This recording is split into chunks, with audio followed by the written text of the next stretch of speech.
Thank y'all again for joining me. Once again, cloud chasing is at an all-time high. And I ain't really got no spill, so I'ma just come through and keep it all the way real. Understand? Rest in peace to Big Jook. That was a sad situation. It was a very, very brutal and cold demonstration. It's very traumatizing, you know, for the psychic of individuals, especially brothers out there in the hood. You know, what do you do? What do you do after you lose your big brother? You know, in such a dramatic way.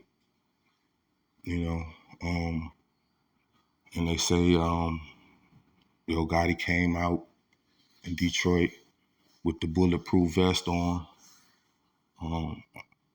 It haven't been confirmed under his T-shirt. It haven't been confirmed though. But so with that being said, what kind of statement was Gotti trying to make, right? So with this funeral, I haven't heard about no arrangements or nothing. I would assume the whole CMG would be in attendance. I would assume, I guess everybody got vests on like he had at that concert.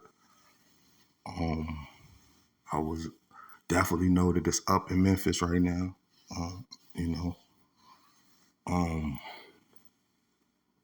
yeah, cause it's just crazy because everybody's trying to point at rival rappers, right? And not realizing there's a lot of other components in the story, especially when you deal with the police. I ain't gonna touch on it too much, but if you use your imagination, you could plainly see that it's a very strategic thing. And we know that in the hood, although we got a lot of people that's smart and getting money, we don't look at that as strategy or strategic. So, yeah, with that being said, it's more like you got to come up to your own conclusion with the vehicle, with the cold case, with the funeral, with the message that being sent. You know, there's a lot going on. You know what I'm saying? And a lot of people were saying that when Yo Gotti got on that stage and he made that kind of message, that he was alluding to maybe he knew who did what to Jook. And that could or could not be true. Then you got the other ones that's trying to blame Yo Gotti directly. I'm gonna leave that to everybody's imagination. But like I said, that's trauma. That's that's pain. That's things that going on every day and been going on since the biblical days of Cain and Abel, and it's stuck into our psychic so much and so bad that we relive that pain through other people. So I'm saying, you gotta know, did you snake your brother out? Did you help your brother? Did you not help your brother? Did you neglect your brother at the time you were supposed to help him? You see what I'm saying? That's your own cross you gotta bear. But we ain't worried about that. We worried about Jook and Yo Gotti right now, right? So it's one of those things where you gotta really look at the trauma that been built up in the black community as a whole, that we would even accept that. That we won't say, you know what, enough is enough. We need to stop. No, we don't never do that. We say, you know what? We ain't gonna stop till everybody die. Everybody die. Everybody die.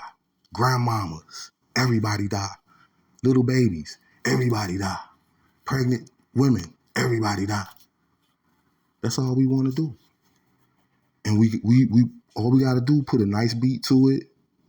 You see what I'm saying? And that's the new anthem. But when is it gonna be enough? And when is people gonna say, you know what? The code that we going by is a code that we didn't even design, that was designed for us. The people that the people that we trying to be like, they don't even stand up to that code. You know what I'm saying? I ain't never seen Bill Gates I ain't never seen Bill Gates, Elon Musk, or what's the other one, Jeff Bezos, like these two brothers right here. Never seen it. But when we see it in our community, we admire it from a hood perspective because these are the ones who's getting it. But with the streets come streets problems, man. With the streets come street pain. With the streets come street shit. Snakes, rats.